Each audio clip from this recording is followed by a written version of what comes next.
오늘 또 다시 요한복음 10장에서 나의 양은이라는 제목으로 교주하겠습니다. 지난 시간에 양에 대해서, 목자에 대해서 또 충분히 말씀을 드린 것 같고, 그런데 주님께서 이제 비유적인 말씀을 요한복음에서는 거의 하지 않으셨는데 10장에서는 비유적으로 이런 말씀을 하십니다.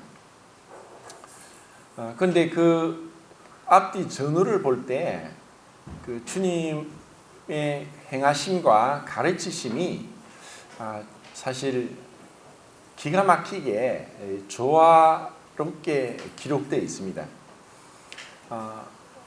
요한복음 10장 3절을 한번 읽겠습니다. 10장 3절 같이 한 목소리로 읽겠습니다. 10장 3절 시작.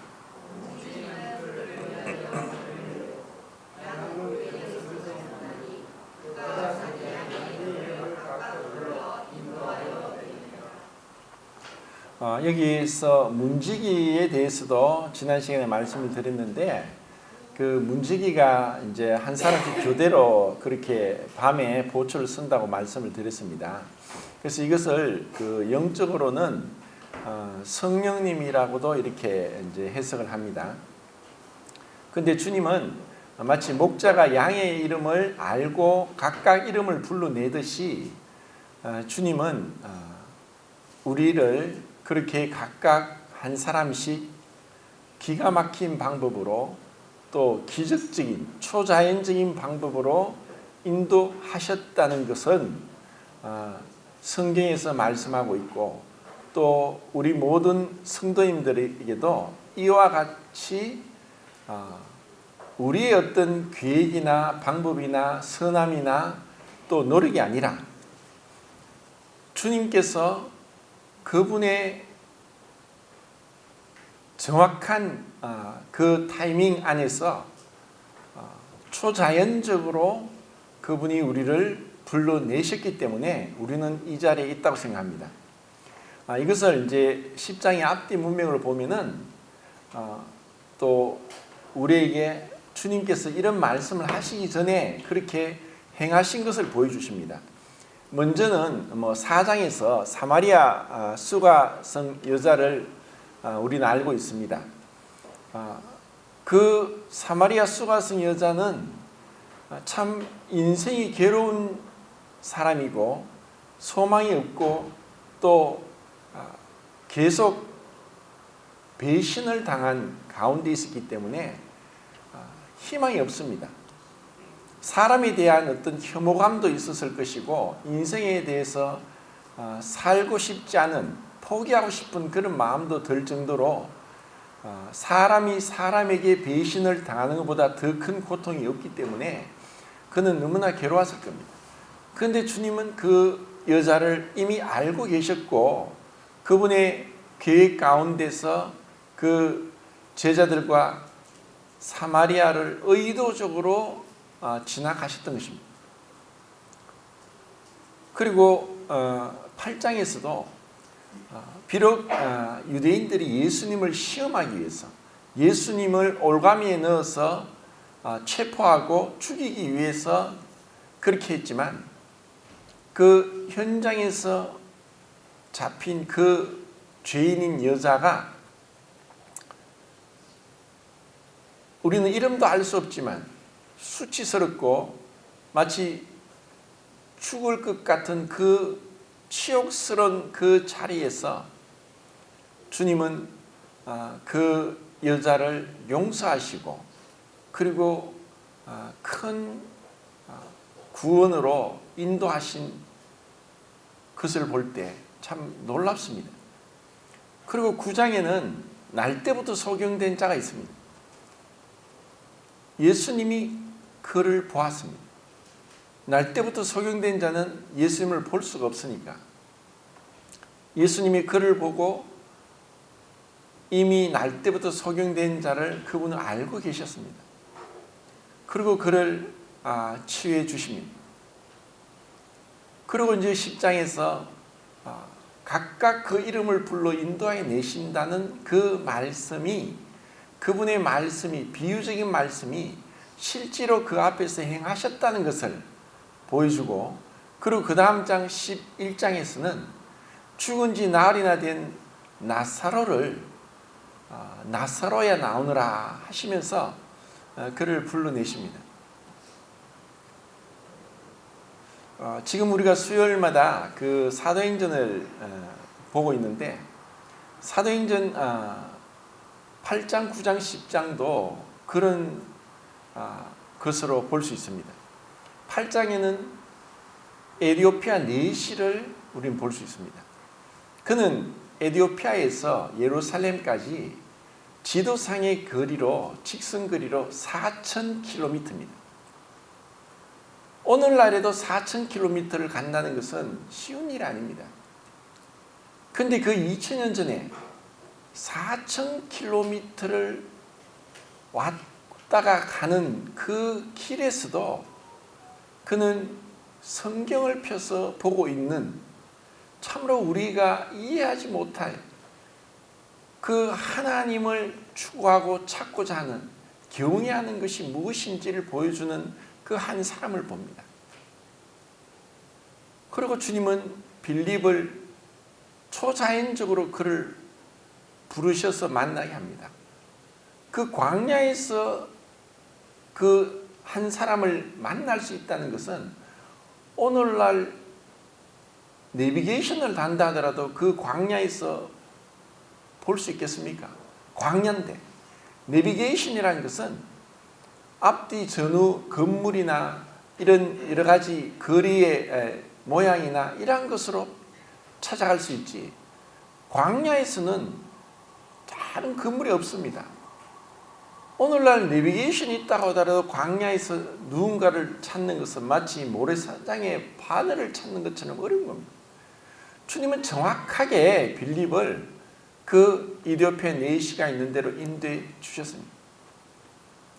9장에서는 다메섹 도상에서 이 살기 등등한 한 청년을 하나님이 예수님께서 부르십니다. 사울아 사울아 왜 네가 나를 핍박하느냐. 저는 오랫동안 그 사도행전 9장에 다메섹 도상에 그 사울을 만나신 예수님을 볼 때, 그래, 사울은 특별한 인물이니까 주님이 이미 뱃속에서부터 예정하셨고, 주님의 이름을 이방에 전하게 하기 위해서, 주님이 그 안에서 나타내시기 위해서 이방의 빛을 위한 사도로서 신약 성경의 반을 기록하게 할 위대한 뛰어난 학자이면서 전도자요, 목회자요, 그리고 스승으로서의 한 사람을 부르시기 때문에 특별한 방법으로 부르시지 않으면 그가 어떻게 회개했겠는가 할 정도로 특별한 사람이라고 생각했습니다. 근데 우리는 이 요한복음 10장 3절 말씀을 볼 때, 그분은 각각 그 사람의 형편과 모든 것을 고려해서 그분의 방법대로 기적적으로, 마치 다메섹 도상에서 사울을 만나신 것처럼 그렇게 부르셨다는 것입니다. 주님은 오랫동안 성령을 통해서 거룩하게 우리를 구분하시면서 세상으로부터 우리를 불러내십니다. 세상 사람들은 이러한 주님을 싫어합니다. 외면하고 무시합니다. 유대인에게는 미련하고 유대인은 거리끼는 것이요 헬라인은 미련한 것이다. 그들은 표적을, 능력을 구하고 지혜를 찾습니다. 그런데 십자가에 못 박힌 그리스도란 그들은 좋아하지 않습니다. 싫어합니다. 그리고 그걸 멸시하기조차 하고 무시하고 외면합니다. 이러한 주님을 우리가 만난 것도 우연히 그저 어떻게 하다 보니까 그냥 운 좋게 주님을 만났다고 생각하십니까? 절대로 그렇지 않습니다.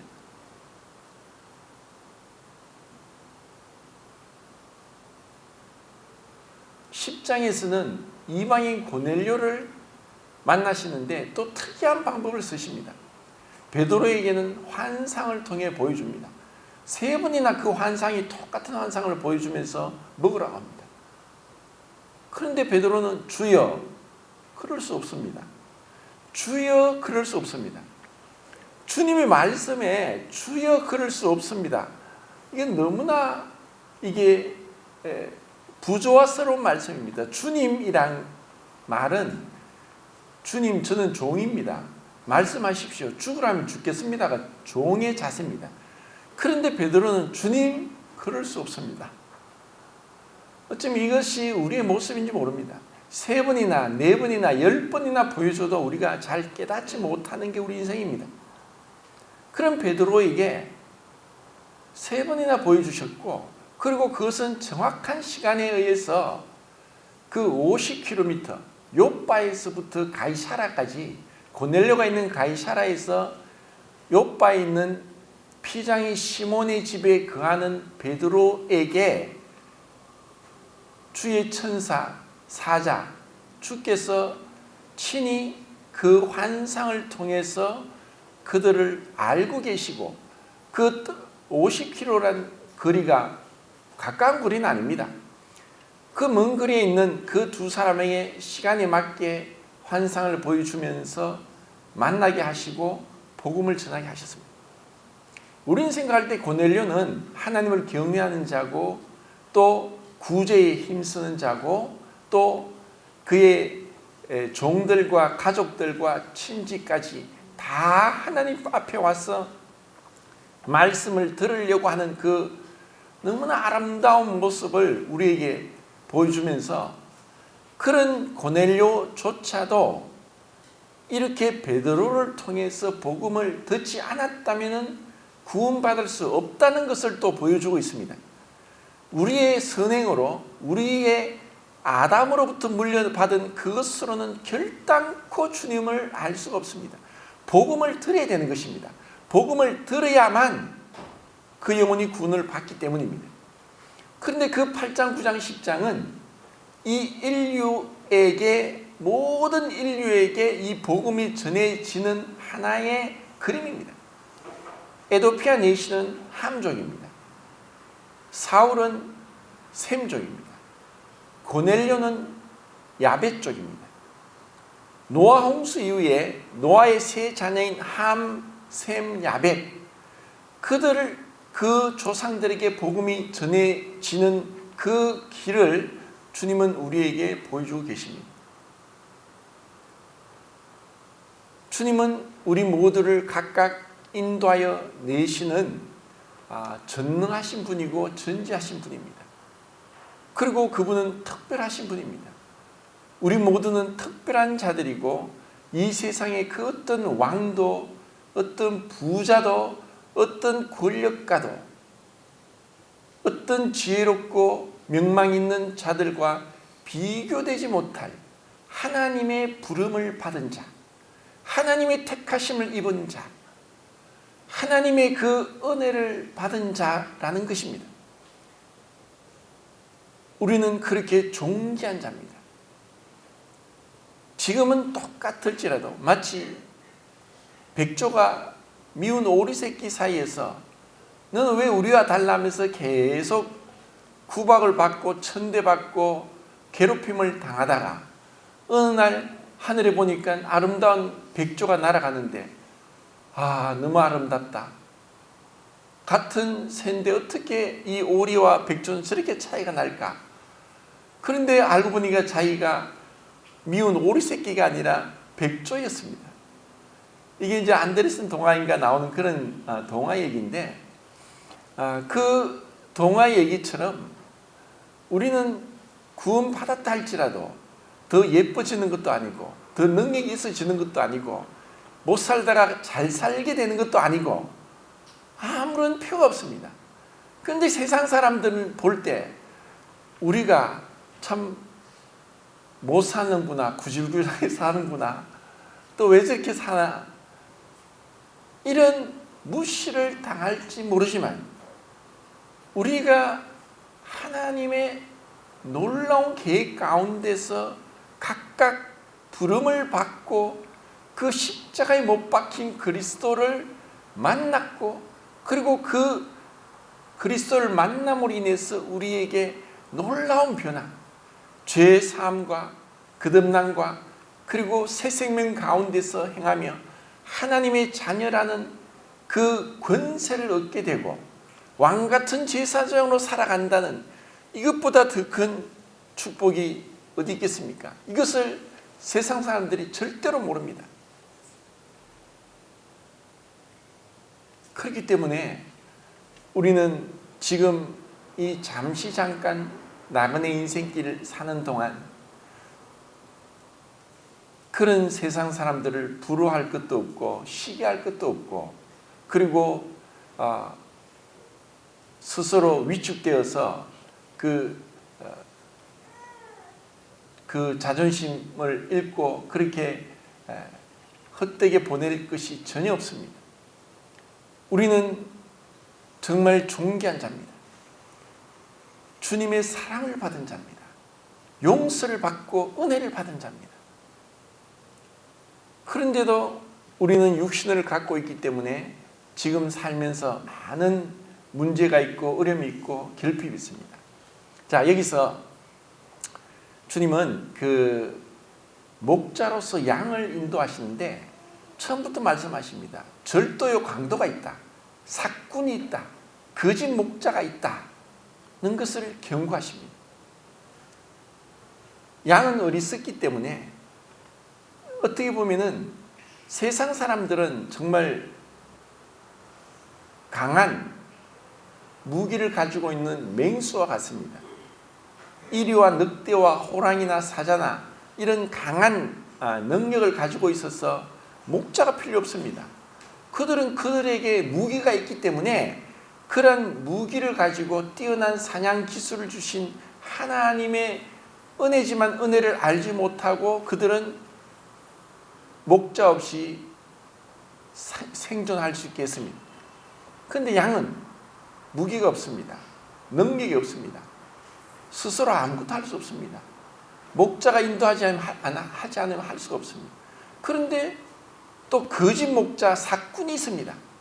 절도요 강도가 있습니다. 와서 우리를 미혹하고 유혹하고, 그렇지만 결코 이 양을 죽이지는 못합니다. 이러한 양이 참된 목자를 만나서 끝까지 들어가며 나오며 꼴을 얻고 살아가면서 더 풍성하게 살아가기를 주님이 원하시고 부르셨는데, 정말 우리가 얼마나 풍성하게 부족함이 없이 여호와는 나의 목자시니 내게 부족함이 없으리로다. 내게 부족함이 없다고 고백할 정도로 그렇게 우리가 안식과 평강 가운데 살고 있는가? 그러한 것을 한번 생각해 보겠습니다. 어떻게 우리는 안식하고 평강 가운데 있을까? 그것은 목자가 잘 인도해야 되는 것도 있지만 또 양끼리 서로 다투고 싸웁니다. 다른 동물에게는, 자기보다 훨씬 작은 동물에게는 꼼짝 못하지만 누구에게도 대들지를 못합니다. 자기 털을 깎는 사람 앞에서도 저항 한 번 못하고 울기만 우는 것이 양입니다. 이런 참 어리석고 미련한 이 양과 같은 자들이 자기들끼리 서로 싸우면서 문제를 일으킵니다. 그리고 아무리 선한 목자가 목숨을 위해 버리기까지 구해준다 할지라도 고집스럽고 미련한 것으로 인해서 무리해서 이탈할 수 있습니다. 주님께서 그 바울을 통해서 그 사도행전 26장 18절에서 그런 말씀하셨습니다. 주님은 우리를 어둠에서 빛으로, 사단의 권세에서 하나님께로 돌아오게 하고 나를 믿어 거룩하게 된 무리 가운데서 기업을 얻게 하려 함이라는 주님의 그 말씀이 우리를 구원하신 것은 그 무리 가운데로 둔 겁니다. 자, 요한복음 10장 14, 15, 16절 읽겠습니다.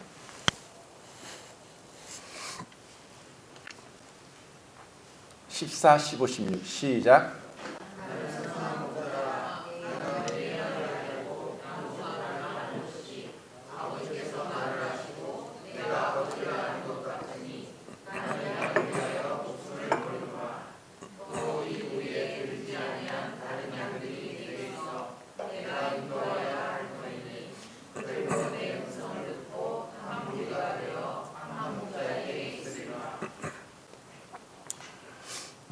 마치 그 주님이 우리를 아시는 것은 아버지께서 아들을 아시는 것과 같이 동등한 입장에서 우리를 안다고 하는, 여기서 안다고 하는 것은 히브리어에는 그 안다는 것이 바로 사랑을 의미합니다. 그 사랑하는 그 관계로 우리를 이끌어 주신 것입니다. 이것은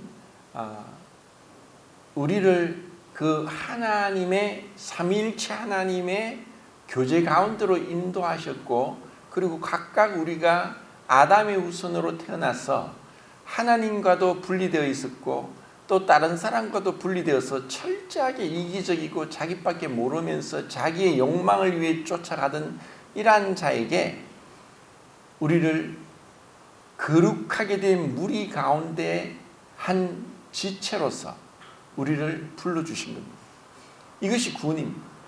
그렇기 때문에 진정한 구원을 받았다는 것은 우리를 혼자 내버려 두지 않고 거룩하게 된 무리 가운데 한 지체로 불러주셨다는 것이 바로 하나님의 구원의 그 모습입니다.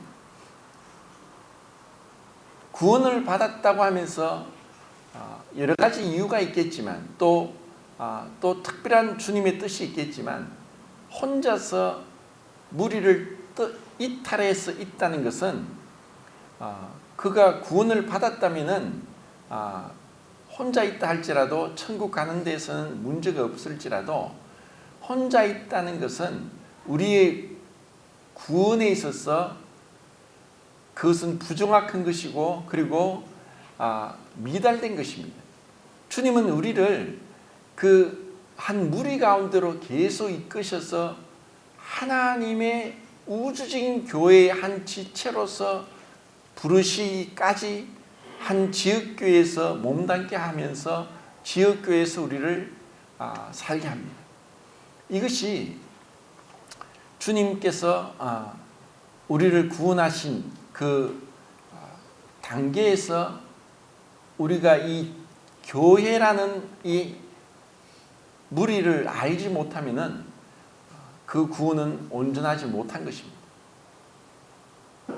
그러면 이러한 그 한 무리 가운데를 이끌기 위해서 주님께서 계속해서 이 교회를 통해서 구원의 역사가 일어나게 하고 또 그 구원의 역사가 일어나도록 하기 위해서 각각 받은 그 은혜가 너무나 귀해서 각자 어떻게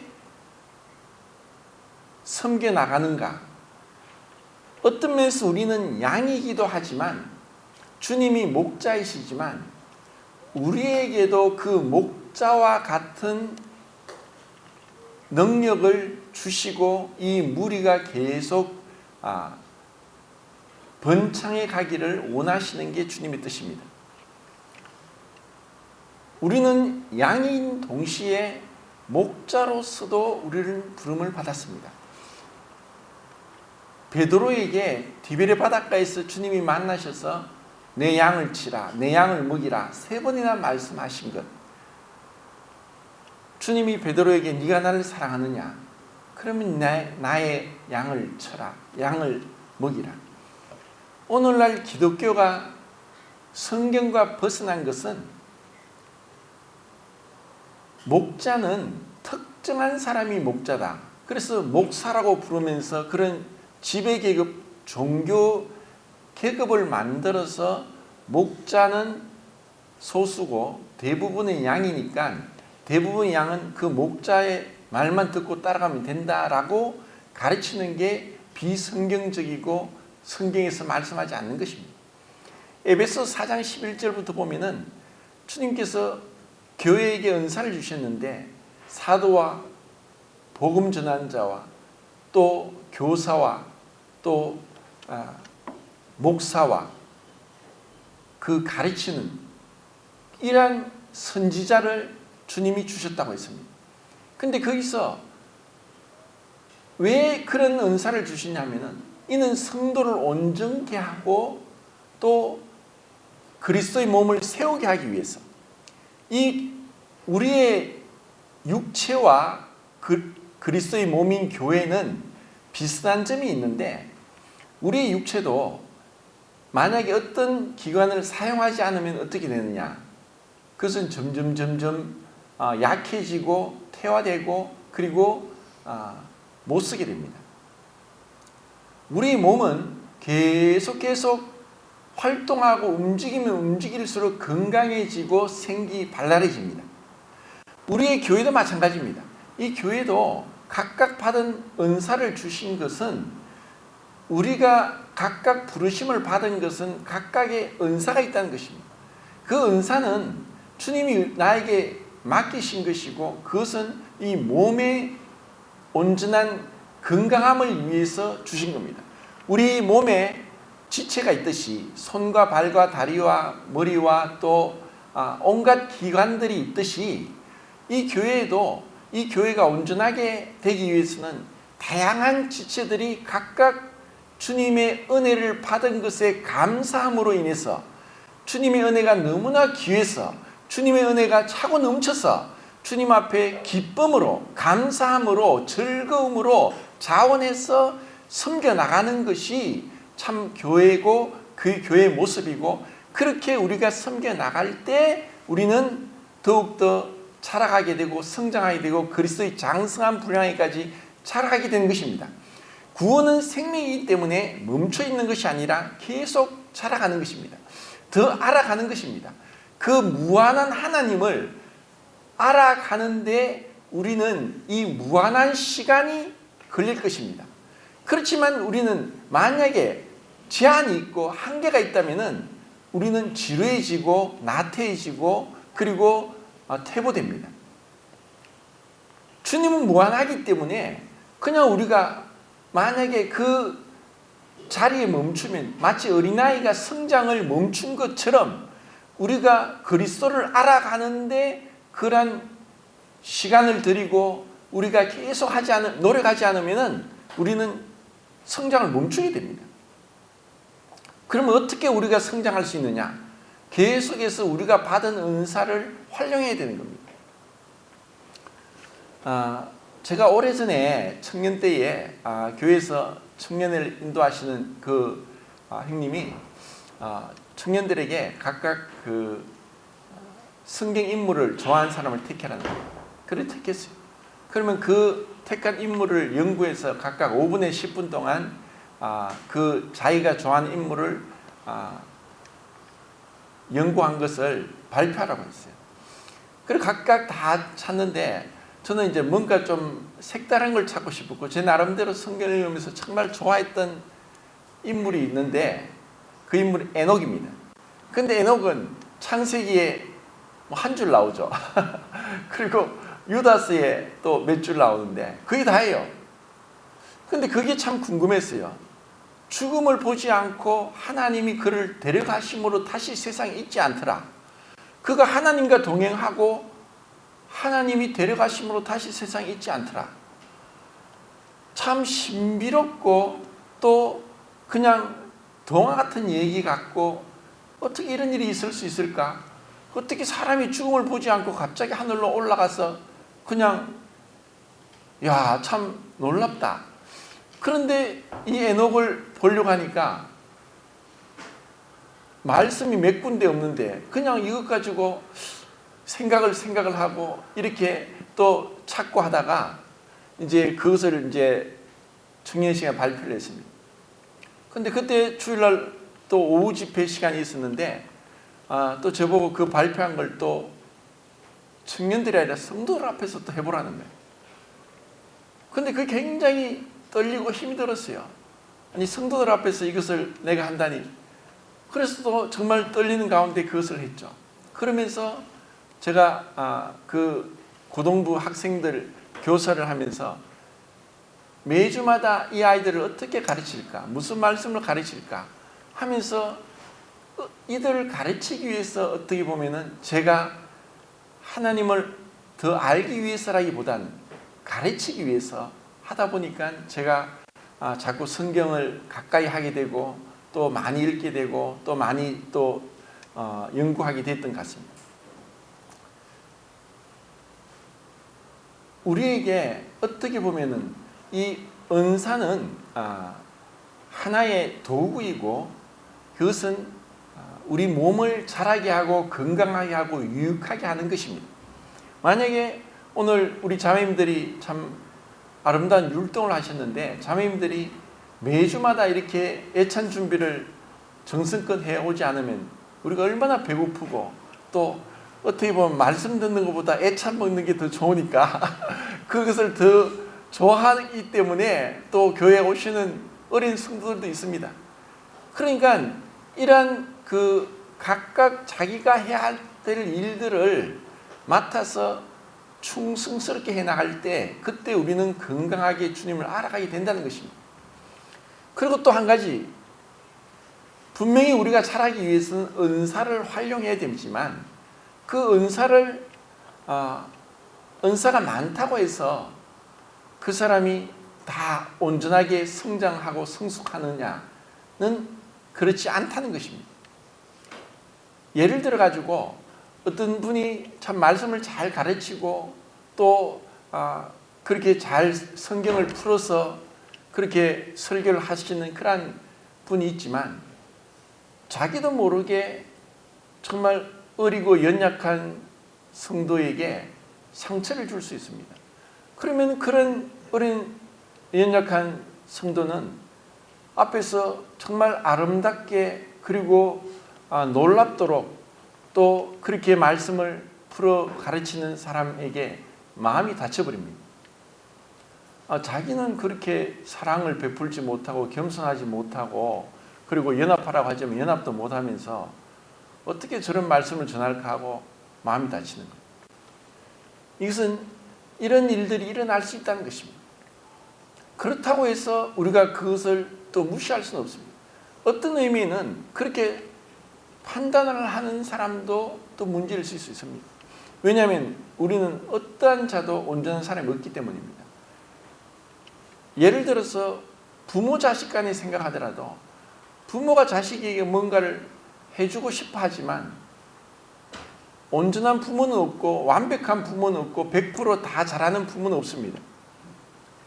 그런데 자식된 도리는 자식은 잘해주는 건 잊어버리고 못해주는 것만 생각하는 게 어쩌면 자식인 줄 모릅니다. 그러면 제대로 자기 자신은 나중에 부모가 된다면 온전하게 부족함이 없이 자녀들을 돌볼 수 있겠느냐? 절대로 불가능합니다.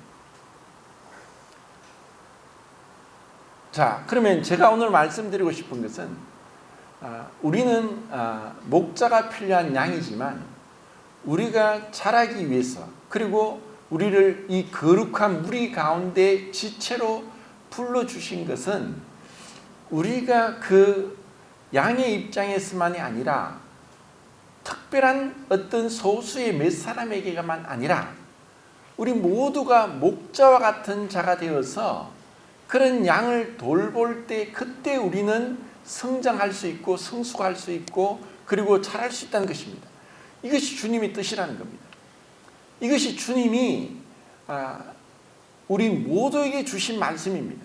특별한 사람에게만 하고 우리는 마치 그 큰 경기장에 운동선수들이 얼마나 잘하는가 응원만 하는 그런 응원객이 아니라 어떤 유명한 그 탤런트가 뭐 연극을 하는데 거기서 보고 있는 방청객이 아니라 우리가 바로 무대의 주인공이 되어서 우리가 그 하나님의 영광을 위해서 부름을 받은 자로서 우리가 쓰임 받기를 원하는 것이 주님의 뜻입니다. 그것이 우리에게 나에게 그러면 내가 목자라면 나의 양은 어디 있느냐? 성경에서 그 목자가 구약 성경에 보면 몇 명이 나옵니다. 자, 몇 사람을 대표적인 사람을 언급하겠습니다. 아벨은 양치는 자였습니다. 그런데 처음 나오는 그 목자는 어처구니 없이 일찍 형에게 죽임을 당합니다.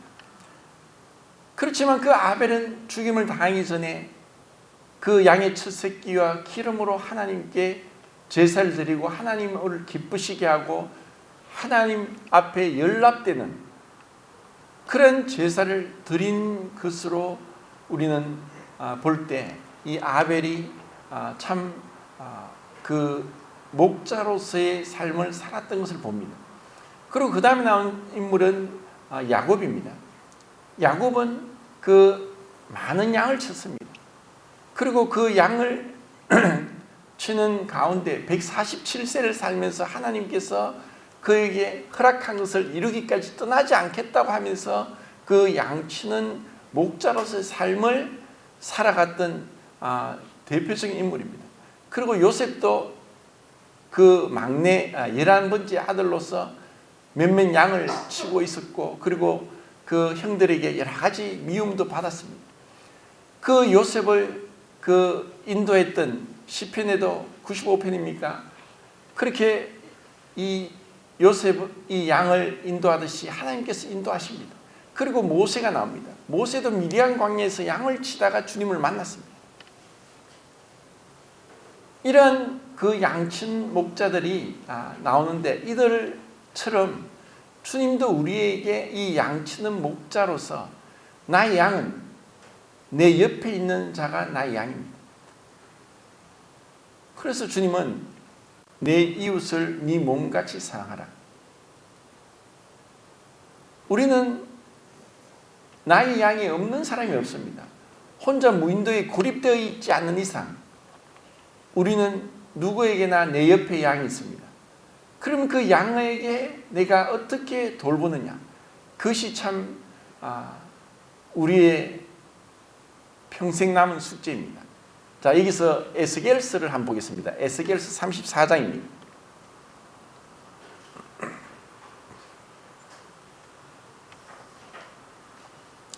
에스겔서 34장 단어 읽지 못하고 몇 구절만 읽겠습니다. 4절 읽겠습니다. 34장 4절 시작.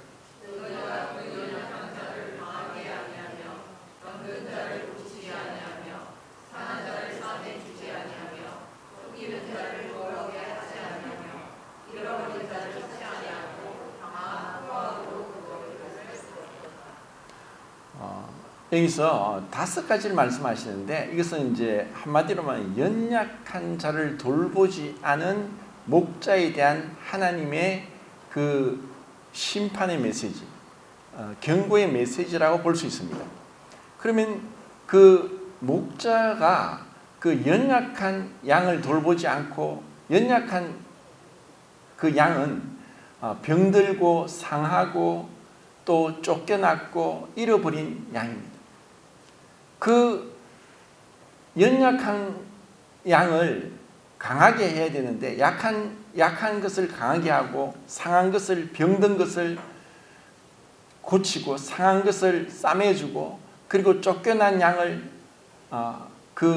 데려오고 잃어버린 양을 찾아오는 이와 같은 일을 목자가 해야 되는데 하지 않은 것에 대해서 책망하시는 말씀입니다. 이것은 이스라엘 백성 이때 에스겔이 이 말씀을 전할 때 유다의 왕이 바벨론에 사로잡혀 있었습니다. 하나님은 분명히 각자에게 어떤 지위를 주시고 권한을 주시는 것은 그것에 대한 책임을 지게 하는 것이고 주님이 심판하신다는 뜻입니다. 그들이 맡은 그 양 이스라엘 백성들에 대해서 외면했습니다. 그들은 자기들밖에 몰랐습니다. 무엇이 죄가 되느냐? 자기밖에 모르는 게 죄입니다. 그들은 자기들이 맡은 책임을 다 하지 못했습니다. 자, 15, 16, 17절 읽겠습니다. 15, 16, 17 시작.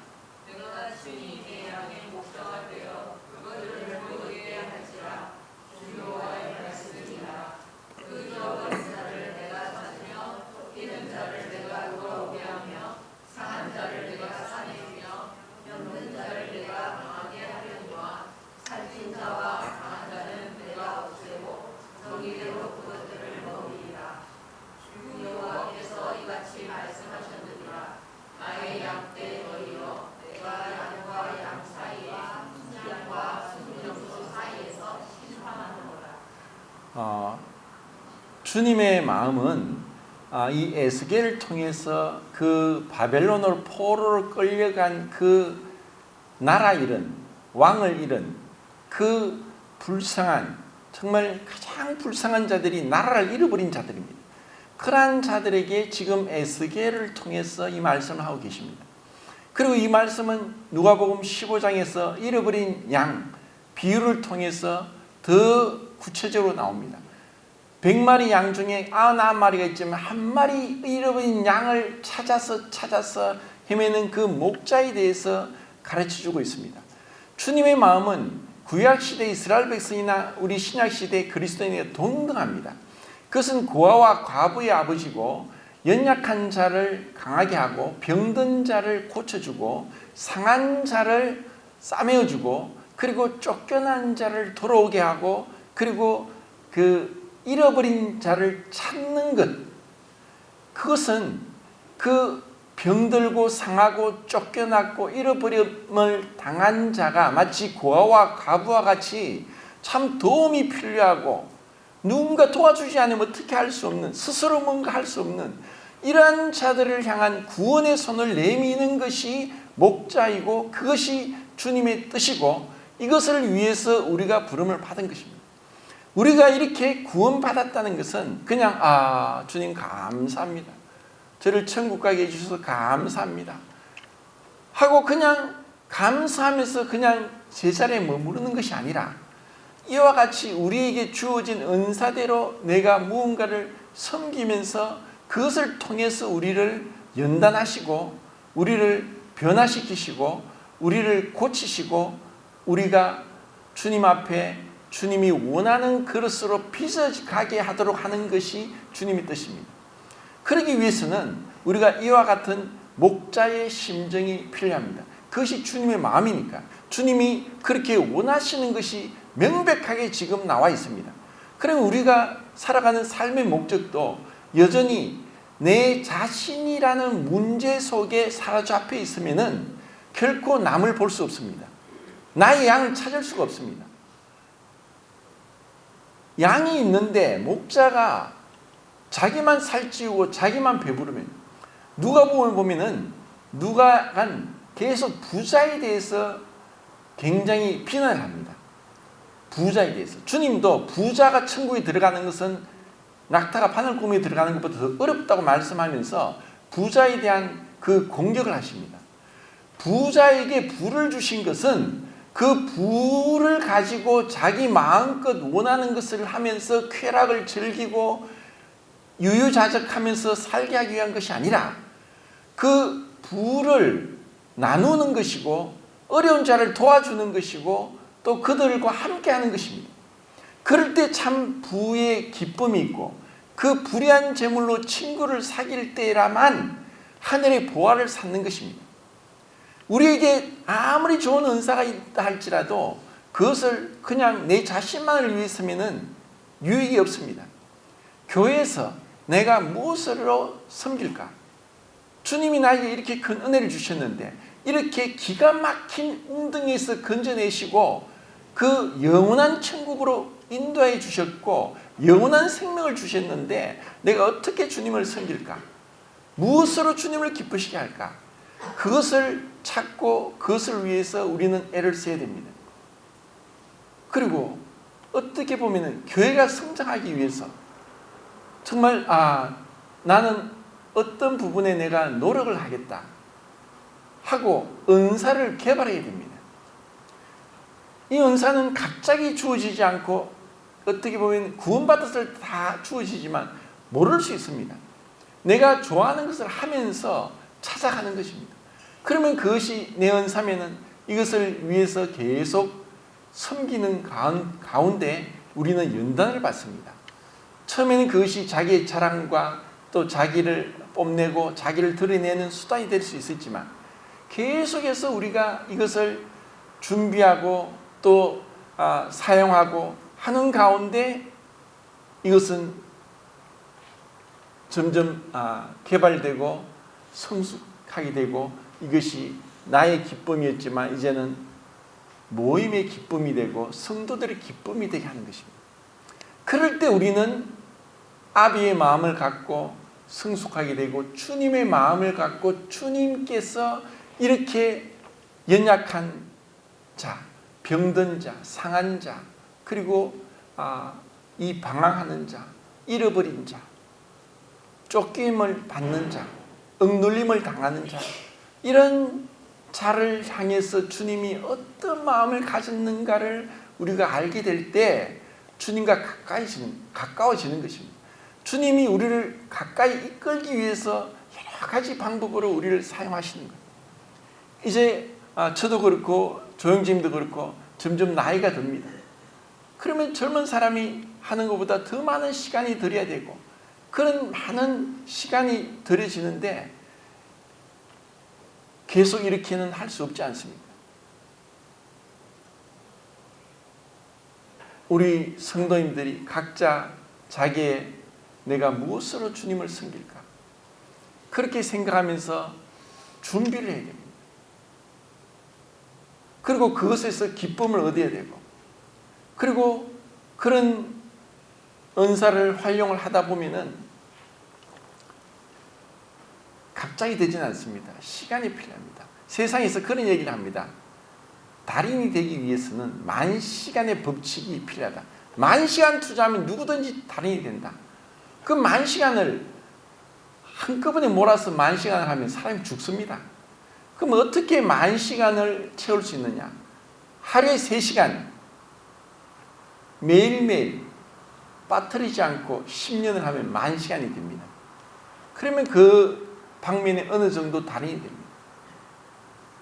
세상 사람들은 돈 벌기 위해서 불철주야로 그 일에 매달립니다. 돈 벌기 위해서. 그런데 우리도 돈 버는 재주가 있다면 돈을 벌어서 정말 설 때는 많습니다. 돈 버는 것을 세상 사람은 자랑하지만 우리는 돈을 어떻게 잘 썼다는 것을 통해서 영광을 받습니다.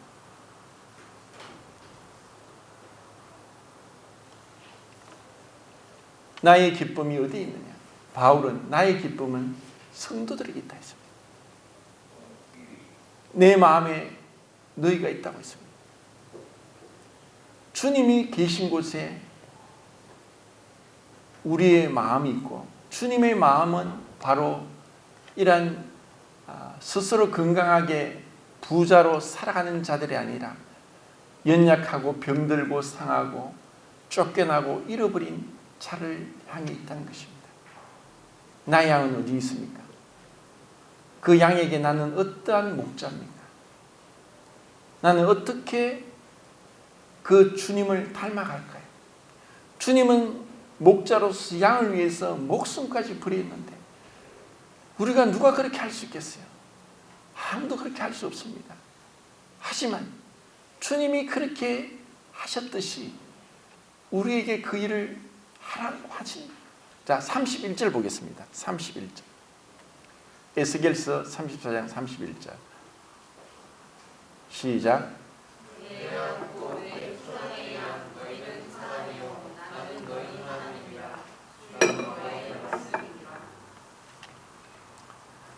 비유적으로 말씀하셨지만 주님이 목자고 그 양은 바로 우리입니다. 그리고 주님은 베드로를 부르셨듯이 우리 각자도 그 양이 있다는 것입니다. 그것은 내 이웃입니다. 그것은 내 한 사람일 수 있고 두 사람일 수 있고 또 더 많을 수 있습니다. 그럼 우리는 목자로서 네가 나를 사랑하느냐? 내 양을 치라. 주님의 양입니다.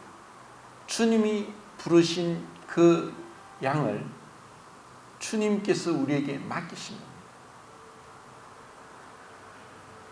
우리가 주님 앞에서 이 나에게 맡긴 양을 힘을 다해 돌아보고 섬기는 것, 주님이 우리의 발을 씻기시고 우리를 섬기신 것처럼 우리도 그렇게 아름답게 주님의 목자 되신 주님을 따라가는 그러한 자들이 되길 바랍니다. 이상입니다.